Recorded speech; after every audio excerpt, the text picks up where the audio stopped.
Hey everyone, Shawn here from theautomationblog.com, and in this episode of the Automation Podcast, I sit down with Bryan Auz from Mech-Lock to talk about their new product. Bryan, thanks for coming on the Automation Podcast. I really appreciate you taking the time to tell our audience about Mech-Lock. I'm glad to be here. Now, I know we covered all this in the pre-show, but for our viewers, can you describe what Mech-Lock is? Sure. So the Mech-Lock is a biometric keypad, essentially. It has a fingerprint sensor on it that lets you control some of the outputs and make your machinery guarded by the biometric lock, as opposed to traditional keypads that use pin numbers and things like that. And along with that, we included 3 outputs, giving it some sort of, we're calling it mini PLC capabilities. It's not going to be a full-fledged PLC like you would see, but if you need a simpler solution, it may fill those needs. So as we talked about in the pre-show, there's a lot of applications out there that have a numeric keypad, and for our viewers, I'll put a picture up on the screen. But that's not ideal, is it? Yeah, if you walk up to a number pad and there's 4 numbers kind of worn off on it, you can tell which 4 numbers have been pushed quite a bit. That's only 16 combinations. It wouldn't take you very long to sit there and figure out what the passcode was, and then get into something that you shouldn't be into. So this definitely prevents that. Now, to be clear, what's the size of the Mech-Lock? Sure, yeah, you can see it over my shoulder here. It's that's basically a wall plate. If you think of a light switch or an outlet, that's the size of the black rectangle here, and that's the actual unit. The rest of this box here is a demonstration unit that we built just to kind of show off some of the capabilities of it. And for those who are watching, I'll put up a high-resolution image from your website that shows the Mech-Lock up close and in detail. And I was hoping you could run us through all the different operators on the front of the unit. Sure, yeah. So if we're looking here, we have the 2 mounting screws, which, like we said, mount to the NEMA outlet style. It's that spacing. And then there's, on the left over here, you have 2 buttons, a green button for go, red button for stop, and then in between them there's a USB mini connector. We found that to be more robust than some of the other options. We would have gone USB-C had that been around, but the mini connectors seem to be the most robust, and that's what we went with. And that's how you communicate with the software to program it. So then on the right-hand side, in the middle here, this stripe here is the fingerprint reader itself, and that's where you swipe your finger across and it reads your fingerprint to authenticate you. And the top, there's some status LEDs, red, yellow in the middle, and green on the right. The red is active now because there's no cycle running, and nobody has been authenticated. So at this point, let's say the Mech-Lock has been installed and programmed. How would a user interact with it? Sure. So let's assume we've already got it set up by an administrator and you're a user. So if I wanted to, if I'm a user and I've been enrolled and my fingerprint is stored in there, like mine is in this one, I would walk up to it, and if I needed to use, for instance, this oscilloscope, which is plugged into the output of this Mech-Lock right now, I need to use the oscilloscope, so I would go up and initiate an authentication sequence by pressing the green button. And you can see it starts blinking yellow, meaning it's waiting for a fingerprint swipe. And when it swipes, if I get authenticated, it turns green, runs the cycle that we have set up, and enables the output. And those 3 actions that happened, the siren, the light, and enabling the output, are configurable with the software for duration and like if you wanted to toggle back and forth on and off, like we saw the light blinking as opposed to just staying on solid, those things are configurable. So that runs a cycle because I was authenticated as a user who was added into the system. And now you see the light is green because the cycle is active, it's actively running. And if I wanted to cancel it and turn it off, I could press the red button. That closes the context, ends the cycle, and returns to what we call the idle state, where those are configurable as well. So if you wanted the light to remain on when it was in the idle state, you can configure that to happen that way as well. So in that cycle we just witnessed, it looked like the light was flashing. That wasn't built into the light. That was the output of the Mech-Lock turning on and off. Right, and that's actually a good point, and an interesting thing to point out here is while the light, we do have it set up to toggle, and you can control the frequency of that. The siren itself actually does the toggling or the noise on its own. It just requires a steady output. So the light blinks because we've told it to, but the siren is just getting a steady on state, and it's making its noise on its own. Now, as far as the outputs on the Mech-Lock, are you powering the scope directly from them? So the contacts are meant to close a contactor or something else inside of your equipment. We're not pumping all of that through the actual Mech-Lock itself. That would be in your control box somewhere else. So does the Mech-Lock have small dry contacts or transistor outputs? There's solid state relays. Okay, that makes sense. So at this point, can you show us how to set up or program the Mech-Lock? Yeah, I think that would be worth looking at to see how we configured the cycle we just saw and how to connect to it and what some of the options that we had built into it are. So I'll switch over to sharing my screen, and I will launch what we call the Mech-Lock manager here. And so when we launch that, it brings up this window here, and you see it's waiting to connect. And then if you watch on the back on the video over here, I'm taking my USB cable, which is plugged into my computer, and I'm going to plug it into the front of the Mech-Lock while it's powered. And it should connect. And it automatically attached it to the COM5 port. And I'm going to log in with my credentials here. Switch back to just looking at the screen. Now, what would happen if this was brand new out of the box? Is there a default username and password? Correct. There's a default username and password, which is admin, I believe. But so we've removed that. That's the first thing you have to do when you get it is remove the standard admin credentials and set up your own user account. So this is my credentials here, my name and my password. And when I hit log in, now I have the ability to do to manage the users who are in the system, to look at the machine cycle settings or log out. So we'll start by looking at users. You can see there's 1, 2, 3, 5 or so users in here, starting with me. And you can add up to 50 users. So the Mech-Lock itself can store 50 users on board, and all of this is on board the Mech-Lock. So if you programmed it and wanted to move it to another installation, all of those things would follow along with it, including the fingerprints and all of that data. So it's a non-volatile. If we lose power, we don't lose all these user settings. Correct.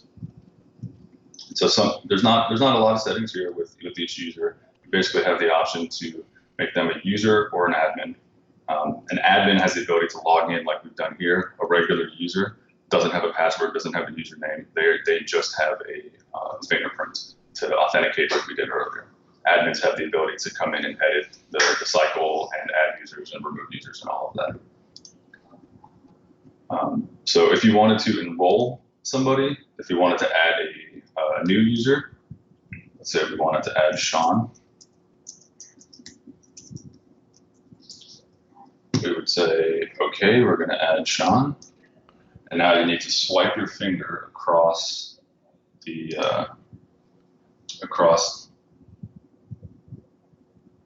it's going to process the image. You're going to swipe it again, just like you have to do on your iPhone, where you have to put your finger in 9 different positions. It needs a couple different recordings to get an accurate image of your finger. It gets a good image. You were enrolled, and now you're a user with my finger on this Mech-Lock. So that's a user account management in a nutshell. It's pretty simple, to the point, only what you need, and that gets you there. Awesome. And then if you wanted to look at changing some of the machine cycle settings, that's where it gets interesting. So this window here, I mentioned the idle state at the beginning. That's where when it's in red, nobody has been authenticated. That's where you can control these 3 different relays. And we've got them relay 1, 2, and 3. They've got its relay, which is the main relay that controlled the output to the oscilloscope that we saw. And then we have a beacon and a siren, and those are only called beacon and siren here because that's what they're hooked up to on this demonstration unit. It's really just relay 1, relay 2, and relay 3. Okay. So then you can put, I believe it's up to like 25 different segments here. We just have 3, but you can add as many segments as you want. Well, up to 25, I believe it is. And when I click on one and highlight it, you can see this one is set to run for 3 seconds, and it's set to take relay 2, which is our beacon here, and it's set to toggle it. And instead of putting frequency or anything like that, we just said, how long do you want it on for, and how long do you want it off for? So this goes 100 milliseconds on, 100 milliseconds off. That's what gives us that flashing light when we enable the sequence. So first we go through a flashing light to maybe warn somebody, hey, this really dangerous oscilloscope is about to turn on. And then we go to the second cycle we have defined here for another 3 seconds. And I was explaining before how the siren doesn't require a toggling effect from the Mech-Lock. It just makes its noise just with a solid power to it. So we just have it set to on for 3 seconds. After 3 seconds, it jumps into the next one, which enables the main relay for 2 minutes. And when I ran it earlier, I actually hit the red button to stop and return it back to idle manually. But after 2 minutes, if we sat there and this ran out, it would automatically end this cycle and return back to the idle state. The other thing here that we have is what we call an extend time segment, where if you wanted somebody to be able to have more time and extend the time that the relays were active, you can have them press the green button while it is active and re-authenticate with their fingerprint, and it will restart at the segment you put in here. So in this case, what would happen is if it was within this 2 minutes and I knew I needed more than 2 minutes, I would press the green button, authenticate, and it would reset that 2-minute timer and restart at time segment 3 because I have 3 selected here. This is the 3rd time segment. So that gives you some more flexibility in how you want to set up your controls and things like that. Excellent. Yeah, so that's how you set up and control the different time segments, and that's it in a nutshell. That's how you control a Mech-Lock. Now I could see maybe an OEM wanting to, save and then download. Is that something you guys are looking at doing in the future? Save like fingerprint data and cycle data and all that kind of stuff. Yeah, so they're producing 5 machines identical for a customer, and so they may want to upload and then re-download. Is that something on the development list, maybe for the future? Sure. Yeah, that's definitely something we've talked about internally. And one of the ways we could do that now would be to have to have them preload the data on the chips while we build the PCBs. That's a possibility if we could have that open communication with our customer and have them send us what we need to make that happen. That's one way we could do that effectively. So we just ship them directly to them with all of that data already there. But yeah, to your original point, having the ability to transfer between Mech-Locks if you wanted to deploy 10, 20, 50 of these, to have to enroll 50 times because you have 50 Mech-Locks, it's not lost on us that would get old very quickly. And yes, that's something that we have thought about and would love to hear some feedback on from your followers out there, and some of the other types of features that they would like to see in a product like this or derivatives of. Yeah, it really looks like a great product, and I really appreciate you coming on our podcast.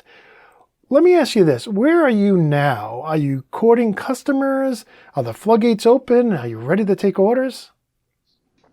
Well, it'd be great if the floodgates opened, but right now you're looking at serial number 0, and we have about 3 of these prototypes that we built, and we would love to take some orders and work with the first customer with the understanding that we would have to go through an initial production phase, and they would certainly need to be willing to be a part of that process with us.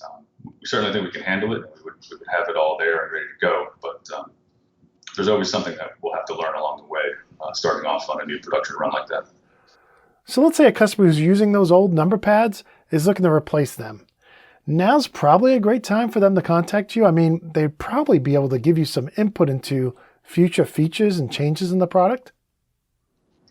That's a great point. Yeah, the first people that we get to work with are there with us in the driver's seat to help us define the features that show up in the next iterations of these products down the road.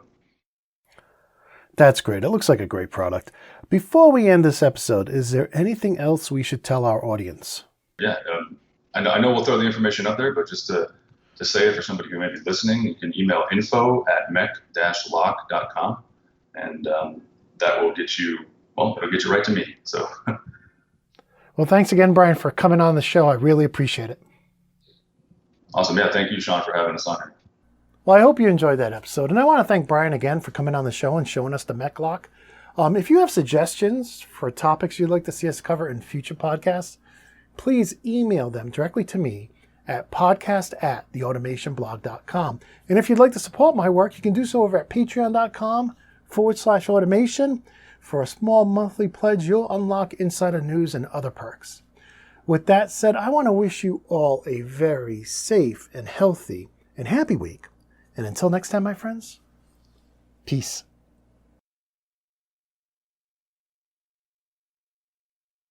So I just wanted to take a look here at firing up the Mech-Lock Manager and looking at how we would add time segments or delete time segments, and get into a little bit more detail about what it looks like when we configure the time settings on a Mech-Lock through the manager. So I'm going to fire up the manager, and I'm going to go ahead and connect my Mech-Lock.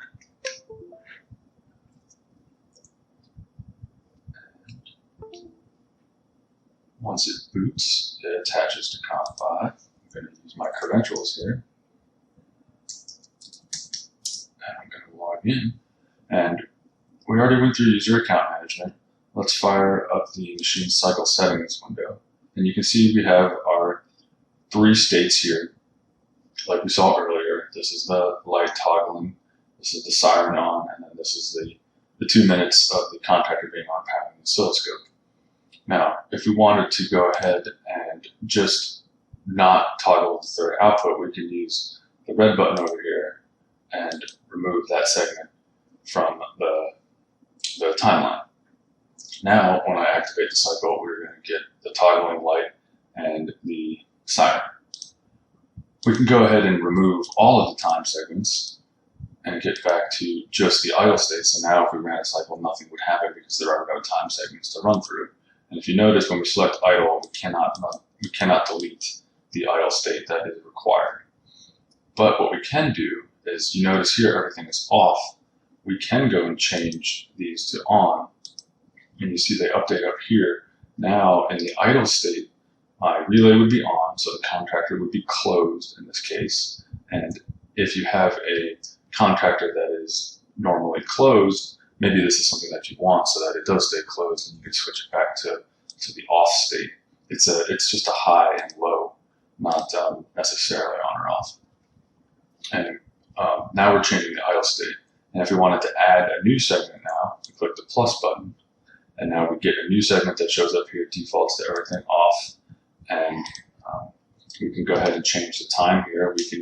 We can give it 0 seconds, but we can make it run for an hour if we wanted. So now we have an hour of that relay being on first.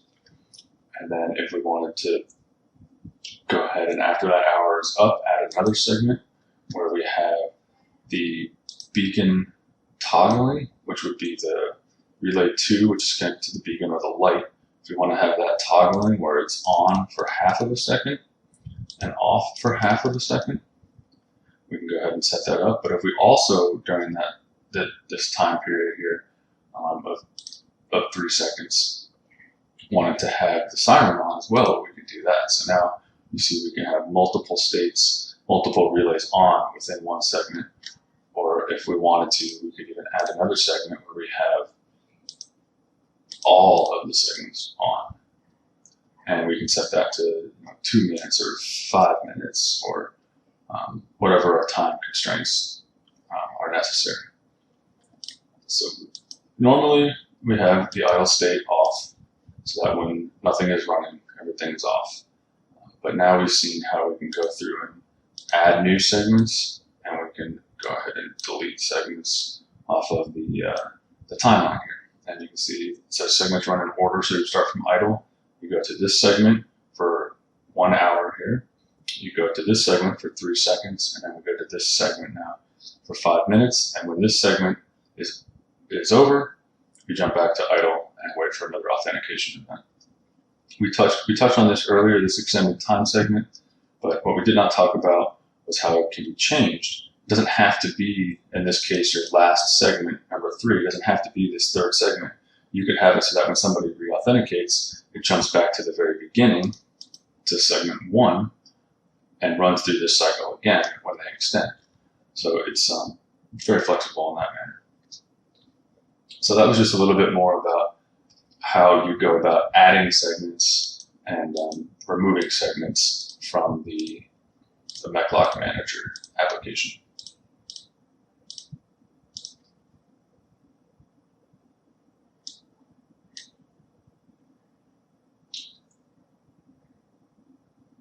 One other thing I would like to point out is the OK and cancel button here. You can see, hold on.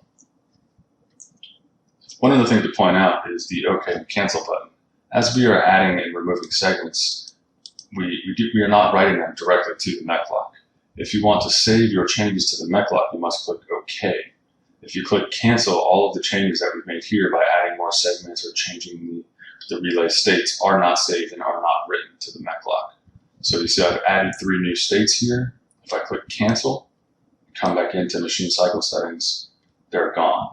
But if I add a new state and give it 5 minutes and I set the relay state to on and I click OK, what that's going to do now is that's going to write that to the Mech-Lock so that the next time I click on machine cycle settings, you can see this segment is stored in the Mech-Lock and shows up as a legitimate segment.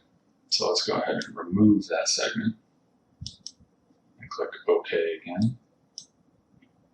And now we'll go back and double check, and you can see that we're back to our standard original setup without that time segment that we just removed.